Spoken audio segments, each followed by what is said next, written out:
YouTube channel देख रहे हैं। मैं इमरान खान हूँ। नाजरीन, एक मरतबा फिर लाठीचार्ज हुआ है, एक मरतबा फिर पुलिस का क्रैकडाउन हुआ है।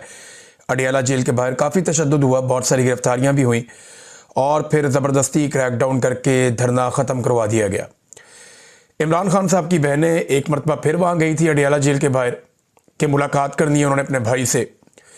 अब आज जब आप ये वीलॉग सुन रहे हैं तो 43 डेज़ हो गए हैं, 43 दिन हो गए इमरान खान साहब की बहनों की उनसे मुलाकात नहीं करवाई गई। और उससे पहले जो आखिरी मुलाकात करवाई गई थी वो करवाई गई थी 2 दिसंबर को, यानी 6 हफ्ते से ज़्यादा हो गए कि मुलाकात नहीं हो रही इमरान खान साहब की अपनी बहनों से, अपनी फैमिली से। और जो 2 दिसंबर को मुलाकात करवाई गई थी वो भी लगभग 1 महीने के बाद मुलाकात करवाई गई थी। उससे पिछली मुलाकात 4 नवंबर को करवाई गई थी। इन चीज़ों को मौजूदा पाकिस्तानी रिजीम ने और एस्टेब्लिशमेंट ने नॉर्मलाइज काफ़ी हद तक कर दिया है। लोग अडियाला जेल के बाहर आए लेकिन बहुत बड़ी तादाद में नहीं आए। हालांकि सोशल मीडिया के ऊपर एक कैंपेन चल रही थी, इमरान खान साहब की बहनों ने कहा था कि आना होगा। देखिए, वो पॉलिटिशियंस नहीं है, इमरान खान की बहनों ने टिकट नहीं बांटने, लिहाजा लोग उनके कहने के ऊपर सिर्फ उतना ही आते हैं जितने बस आ जाएं। चंद 100 लोग आ जाते हैं, बाद का चंद हज़ार लोग आ जाते हैं। लेकिन बहुत बड़ी पैमाने पे अगर लोगों को वहाँ लेकर जाना है तो पार्टी को अपना रोल प्ले करना पड़ेगा। और पार्टी ये समझती है, ऐसा दिखाई दे रहा है कि कोई फ़ायदा नहीं अडियाला के बाहर जाने का, यानी हमें वो एक्टिविटी नज़र ही नहीं आती जो एक पॉलिटिकल पार्टी की हो सकती है। सिद्दीक जान साहब ने इस पर एक बड़ा तफसीली वीलॉग किया और उनकी पाकिस्तान तहरीक-ए-इंसाफ के कुछ बहुत अहम तरीन बंदे से उनकी बात भी हुई है। मेरी भी पाकिस्तान तहरीक-ए-इंसाफ के अहम लोगों से बात होती रहती है और अभी कुछ जर्नलिस्ट हैं उनसे मेरी बात हो रही थी। उन्होंने भी ये बताया कि जनाब जानबूझ के पाकिस्तान तहरीक-ए-इंसाफ अडियाला के बाहर उस तरह जोर नहीं लगाती जिस तरह वो माजी में शायद लगा रहे थे। मैंने उनसे वजह पूछी और ये सिद्दीक जान भी यही जानना चाहते थे। तो वो ये समझते हैं कि इससे कोई फ़ायदा नहीं होगा। अब इमरान खान साहब की बहनों को तो फ़ायदा और नुकसान नहीं देखना ना, वो तो जाती हैं सिर्फ एहतजाज करने के लिए, वो तो जाती हैं अपने भाई से मिलने के लिए, किसी तरह उनकी मुलाकात हो जाए। पिछले हफ्ते उन्होंने वहाँ सूरह यासीन पढ़वाई थी, कल वो वहाँ पे कुरान पाक पढ़ के गई हैं और दुआ करके गई हैं। उनके ऊपर टॉर्चर भी हुआ, बदतमीज़ी भी बहुत हुई। अब कुछ चीज़ें जो हैं वो सिद्दीक जान ने भी डिस्कस की हैं, मैं भी आपके सामने रखना चाहता हूँ। देखें, इमरान खान साहब बार बार अपने ट्वीट में ये कहते रहे हैं कि लोगों को आना चाहिए। उनकी बहनें भी यही कहती रही हैं कि लोगों को आना चाहिए। जब लोग आते हैं तो दबाव बढ़ता है। इमरान खान अली अमीन गंडापुर को भी बार बार यही कहते थे वो मुझे मिलने क्यों नहीं आता। तो एक्चुअली वो बार बार ये तो नहीं कह सकते कि अडियाला के बाहर आकर बैठो और एहतजाज करो और दबाव बढ़ाओ ताकि मुलाकातें ना रोकी जाएं। ये तो काम पार्टी के करने का है ना। ये इमरान खान साहब की बहनें ये बात बार बार कह रही हैं। इमरान खान ये ज़रूर कहते रहे कि अदालतों के ऊपर दबाव ज़रूर बढ़ाएं ताकि वो इंसाफ दें। जब तक आप अदालतों के अंदर नहीं जाएंगे, ये एक अदलिया मुर्दा घोड़ा बन चुकी है। इसमें जान डालने के लिए इनको कम से कम ऐसी सपोर्ट चाहिए कि लोग आकर खड़े तो हों। अब अदालतों के अंदर जज उन्होंने अपनी मर्जी के लगा दिए, पाकिस्तान तहरीक-ए-इंसाफ गायब। यानी ये कैसे हो सकता है कि एक इतनी बड़ी पॉलिटिकल पार्टी है जिसकी इतनी ज्यादा ताकत है, उसके अराकीने असेंबली अगर आप सिर्फ निकाल लें, सेनेटर्स और कौमी और सूबाई असेंबली के, ये लगभग 300 से ज्यादा ये बनते हैं और उसका लीडर जेल में पड़ा हुआ है और 2-3 महीने हो गए मुलाकातें नहीं हो रही। यानी 1.5 महीना ये हो गया, 1 महीना उससे पहले वाला आप लगा लें, इस बीच में 1 मुलाकात करवाई गई है। तो ये कैसे हो सकता है? वो ये मानने वाली बात तो नहीं है ना।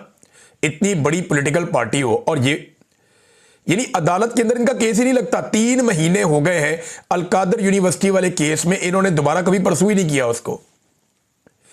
3 महीने केस को परसू नहीं करते और ये वो पॉलिटिकल पार्टी है जिसमें इमरान खान साहब ने टॉप के ऊपर लाके वकला बिठा दिए। कुछ 4-5 वकील रानुमा है जो टॉप के ऊपर पाकिस्तान तहरीक-ए-इंसाफ के फैसले करते हैं। लेकिन इसके बावजूद अदालतों में इमरान खान को इंसाफ मिलना तो बहुत दूर की बात है, केस ही नहीं लगता। अब इतनी ताकत हो जब पाकिस्तान तहरीक-ए-इंसाफ जिसके ऊपर हाथ रख दे, इमरान खान जिसको हाथ रख दे, वो वकला का इलेक्शन जीत जाए। जब इतनी ताकत हो तो जज कैसे हो सकता है कि केस ही ना लगाए?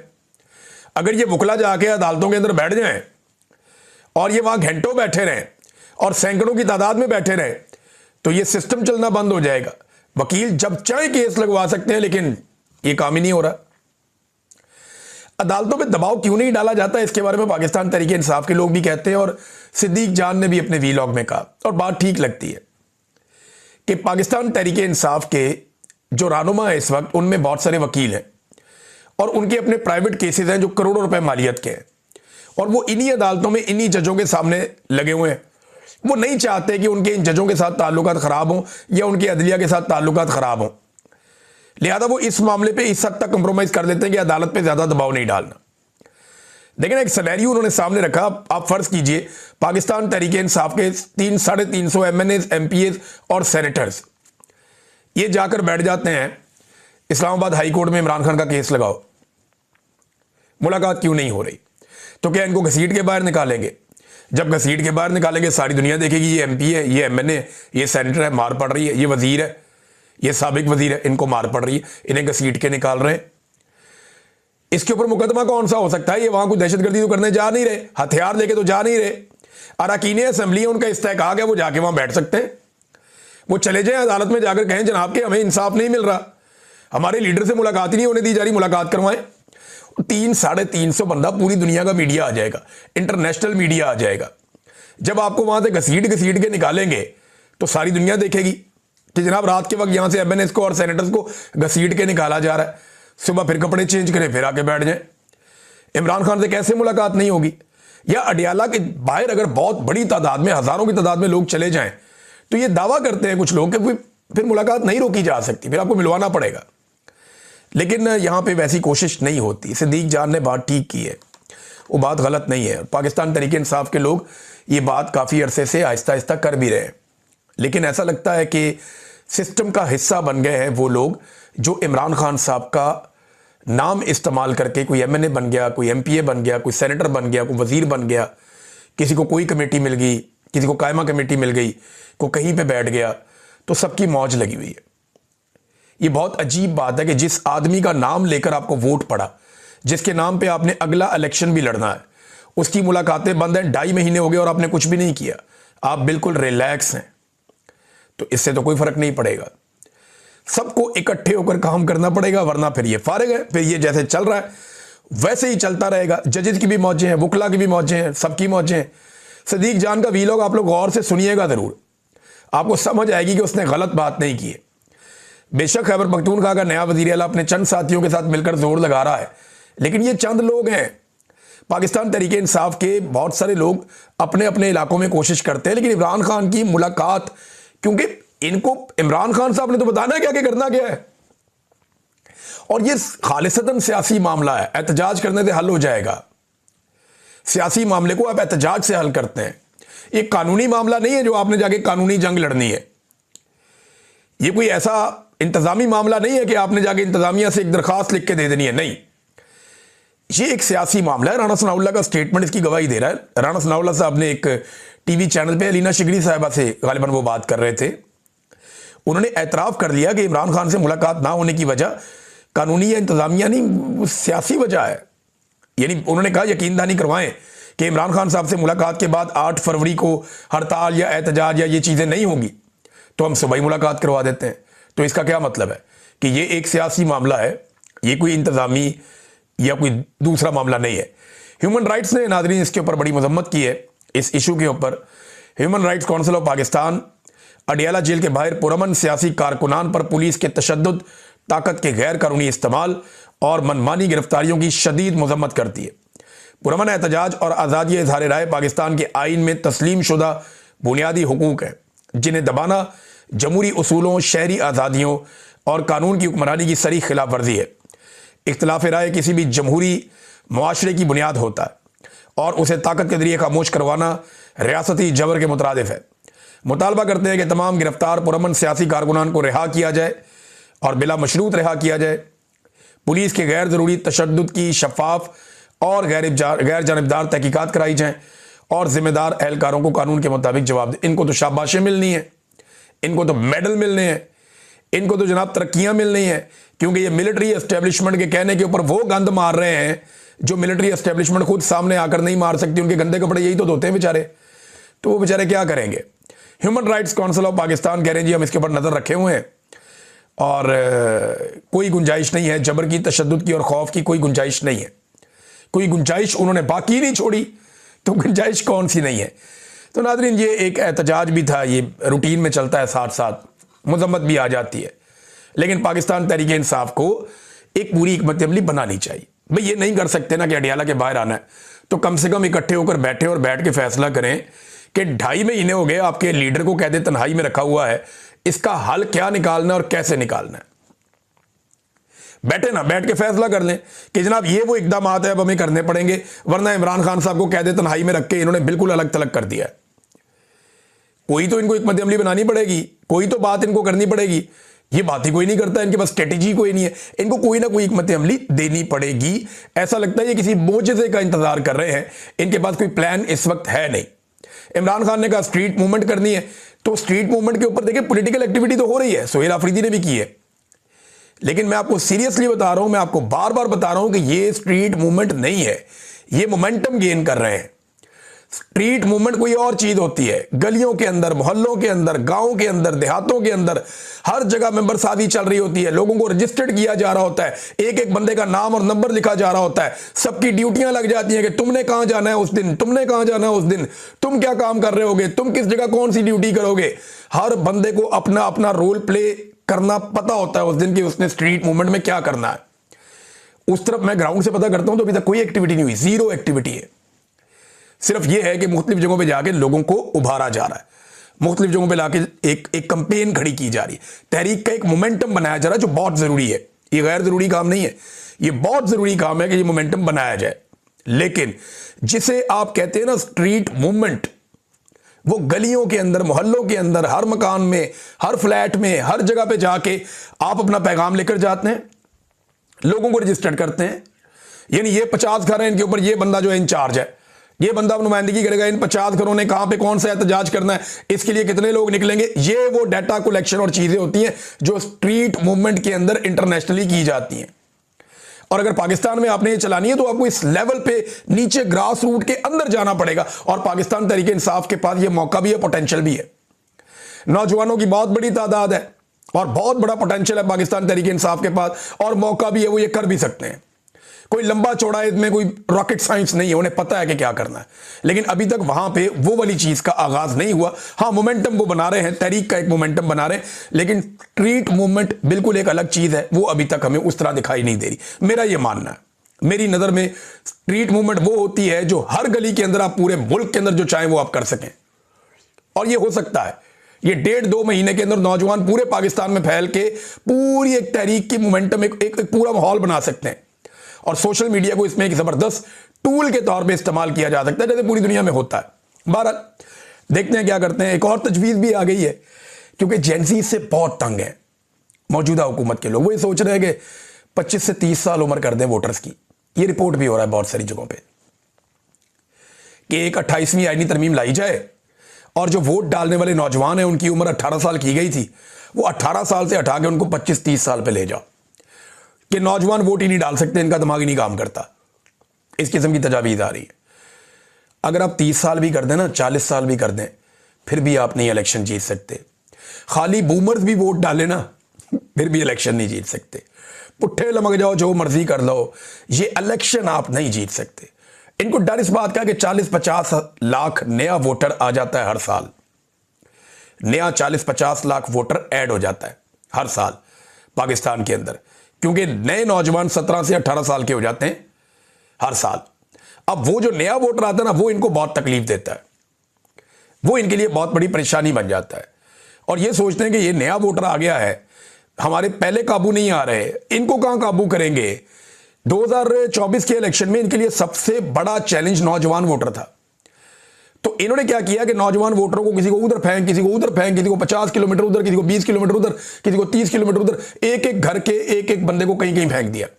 वो सारे नौजवान फिर भी निकले और वोट डाल के आए। सारा रिजल्ट ही उन्होंने तब्दील कर दिया पाकिस्तान का। यक तरफा इमरान खान साहब को 2/3 अक्सरियत से उन्होंने जितवा दिया। ये किया उन्होंने। अब ये उनसे डरे हुए हैं, तो ये तजवीज़ आ रही है जनाब इसको ऊपर ले जाए, इसको बढ़ा लें, जो मर्जी करें आप। इमरान खान अपना नुकसान खुद ना करे, तो रब ने उस पर ऐसा करम किया हुआ है इस वक्त कि उसकी गुड्डी चढ़ी हुई है, और रब उस पर इतना मेहरबान है इस वक्त तक कि आप उसका मुकाबला नहीं कर सकते, जो दिखाई दे रहा है। नाज़रीन, पाकिस्तान पीपल्स पार्टी ने हल्की फुल्की मौसीकी चलाई थी कि जनाब ऑर्डिनेंस क्यों आ गया, तो ये क्यों हो गया, तो वो क्यों हो गया। छोटी मोटी चुड़ली छोड़ते हैं, साथ ही अपनी औकात में आ जाते हैं। हल्का सा बूट के ऊपर दबाव डालती है एस्टेब्लिशमेंट, बूट के ऊपर दबाव डालती है, इनकी उंगलियां नीचे आ जाती हैं, तो ये साथ ही चीखें मारते हैं, कहते हैं नहीं जी नहीं, हम तो वहीं पे खड़े हैं। अब पीपल्स पार्टी के बड़ों के बयानात आ गए कि पीपल्स पार्टी हुकूमत के साथ खड़ी है, मुल्क के मफाद में हुकूमत के साथ ही रहेगी। फिडे मूवी, कौन सा मुल्क का मफाद? कोई एक काम बताएं जो मुल्क का फायदा हुआ हो जब से आपने रजीम चेंज ऑपरेशन किया है। कोई एक अदादो शुमार बता दें, कोई एक चीज बता दें जो बेहतरी की तरफ गई हो। हर चीज बर्बादी की तरफ गई, हर चीज तनजली की तरफ गई, तबाही फेर दी आपने पाकिस्तान में, और आप मुल्क के मफाद की बात कर रहे हैं। सवाल ही पैदा नहीं होता।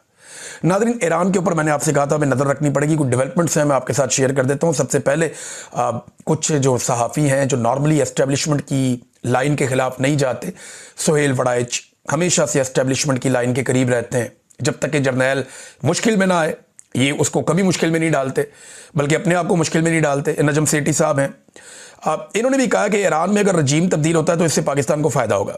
बज़ाहिर ऐसा लगता है कि पाकिस्तान जो है वो नीम रजामंद है अमेरिका के किसी भी ऑपरेशन के ऊपर, वरना देखिए इस तरह का तजिया पाकिस्तान में करना मुश्किल है। अब अमेरिका हमला करने वाला है, ये तासुर भी बहुत ज़्यादा बन रहा है। दुनिया भर के दिफाई तजियाकार समझते हैं कुछ भी हो सकता है। अमेरिका ने गुज़िश्ता 24 घंटों में 2 मरतबा अपने शहरियों को ट्रैवल एडवाइजरी जारी की है कि निकल सकते हो, निकल जाओ ईरान से, यह अपने आप को बिल्कुल महदूद कर लो। और ईरान की सूरत हाल के ऊपर वो बार बार अपने शहरियों को अमेरिका तंबीह कर रहा है। डोनाल्ड ट्रंप का एक बड़ा इंपॉर्टेंट स्टेटमेंट भी है इस मौके पे, वो स्टेटमेंट मैं आपके सामने रख देता हूं। डोनाल्ड ट्रंप ने कहा कि ईरानी मुहिब्बे वतनों, एहतजाज जारी रखो, अपने इदारों पर कब्जे करो, कातलों और जालिमों के नाम लिख लो, इन्हें भारी कीमत चुकानी पड़ेगी। मैंने ईरानी हुकाम के साथ तमाम मुलाकातें मनसूख कर दी हैं। जब तक मुजाहिरीन के बेमकसद कत्ल का सिलसिला बंद नहीं हो जाता, मदद रास्ते में है, यानी हम आ रहे हैं, आपकी मदद करने वाले हैं, ये डोनाल्ड ट्रंप ने कहा। अब देखें दूसरी जानिब जो ईरान की सूरत हाल है वो भी मैं आपको बता देता हूँ। अंदरूनी तौर पे सूरत हाल जो है वो काफ़ी थम गई है ईरान में। जो पुरतशद्दुद मुजाहरे हो रहे थे उनकी शिद्दत में कुछ कमी आई है। इंटरनेशनल कॉल्स कुछ हद तक, बल्कि काफ़ी हद तक ईरान में बहाल हो गई हैं। और जो आलमी सतह पर दावा किया जा रहा है, 1800 से ज़ायद हलाकतों का दावा किया जा रहा है कि ईरान में हुई। अब वो ईरान की गवर्नमेंट जो है वो तफसील बताएगी तो आपके सामने आ जाएगी। लेकिन इस वक्त जो है वो ईरान की हालत पहले से कुछ बेहतर हुई, लेकिन साथ ही साथ डोनाल्ड ट्रंप और अमेरिका क्या हमला करेंगे ये अभी हम कुछ कह नहीं सकते। उसकी वजह यह है कि सऊदी अरब ने और कुछ और गल्फ ममालिक ने अमेरिका को मना किया है कि आप ईरान पे इस वक्त हमला ना करें, यानी आपको किसी किस्म का कोई फ़ायदा नहीं होगा और हमला ना किया जाए, क्योंकि इस हमले से आप ईरान में रजीम तब्दील नहीं कर पाएंगे, सारी दुनिया जानती है नहीं कर पाएंगे। उसकी वजह यह है कि अगर इस वक्त अमेरिका ने ईरान पे हमला किया तो ईरानी कौम की जिस किस्म की आदत है ना, वो खड़ी हो जाएगी जाके अपनी हुकूमत के साथ, और अगर कोई लोग मुतनफ़र भी है ना तो वो भी जाके हुकूमत के साथ खड़े हो जाएंगे। हुकूमत की पॉपुलैरिटी में इजाफा हो जाएगा और हुकूमत का जो रजीम तब्दील करने का एक ख्वाब है वो पूरा करना मुश्किल हो जाएगा ईरान में। तो ग्राउंड पे उतरे बगैर तो आप रजीम तब्दील कर नहीं सकते, और ग्राउंड पे उतरने के बाद बहुत बड़ा कत्लेआम करना पड़ेगा, फिर जाके रजीम तब्दील होगा, क्योंकि वफादार उनके बहुत ज़्यादा है। तो एक अजीब किस्म की सूरत हाल पैदा होगी रीजन में, जिसमें पाकिस्तान का मौक़िफ़ गोलमोल किस्म का है। पाकिस्तान खुलकर नहीं आया, लेकिन मोहम्मद बिन सलमान को और सऊदी अरब को एक मरतबा फिर आपको दाद देनी पड़ेगी। उन्होंने फिर जुर्रत का मुजाहरा किया। इससे पहले उन्होंने जब अमेरिका का दौरा किया मोहम्मद बिन सलमान ने, तो उन्होंने वो नुमाइंदगी की जो मुसलमान रहनुमाओं से तवक्को की जा रही थी कि वो करेंगे। उन्होंने कहा जी कि जब तक फ़लस्तीन की रियासत का मामला हल नहीं हो जाता, फ़लस्तीन को अपनी रियासत नहीं मिल जाती, फ़लस्तीनियों को उनका हक नहीं मिल जाता, तब तक जो है वो अब्राहम अकॉर्ड पे हम दस्तखत नहीं कर सकते। ये रिपोर्ट हुआ वहाँ से, अमेरिका से। फिर हमने देखा जब डोनाल्ड ट्रंप बात कर रहे थे गजा पे, इजराइल पे, फ़लस्तीन पे, तो उस वक्त मोहम्मद बिन सलमान अपने हाथों की उंगलियों को दबा रहे थे। एक एक एक फील हुआ, सोशल मीडिया पे बहुत वायरल हुआ कि शायद वो बेचैनी महसूस कर रहे हैं। तो मोहम्मद बिन सलमान ने वो बात की जो एक मुसलमान हुक्मरान को करनी चाहिए थी। बहुत बुरी पोजीशन भी हो तो आपको ये पोजीशन तो लेनी चाहिए ना जो उन्होंने ली है। पाकिस्तान बदकिस्मती से इस मरतबा कोई पोजीशन ले नहीं पाया, बल्कि पाकिस्तान ने डोनाल्ड ट्रंप को कहा कि हम पहले दिन से ही आपके साथ हैं, जो मर्जी करो इस धरना लेंगे। अब यहां पे भी जो है वो सऊदी अरब ने हिम्मत दिखाई, और सऊदी अरब ने, ओमान ने और कतर ने, ये तीनों मुल्क बहुत इंपॉर्टेंट है, याद रखिएगा। यूएई के साथ भी छोटी मोटी खटपट इन्हीं ममालिक की हुई है, कतर, सऊदी अरब और ओमान। अब ये तीनों ममालिक जो है वो एक क्यू के अंदर है। इन ममालिक ने खबरदार किया व्हाइट हाउस को कि ईरान पर हमला ना किया जाए। ईरान की हुकूमत गिराने की कोशिश की गई तो आलमी तेल मंडी में शदीद हलचल भी पैदा हो जाएगी। इसके नतीजे में मईशत को भी नुकसान पहुंचेगा और अमरीकी मईशत को भी नुकसान पहुंचेगा। सऊदी अरब ने तेहरान को यानी ईरान की गवर्नमेंट को यह यकीन दहानी भी करवाई कि अमेरिका को ईरान पर हमले के लिए सऊदी फिदाई हदूद इस्तेमाल करने की इजाज़त नहीं दी जाएगी।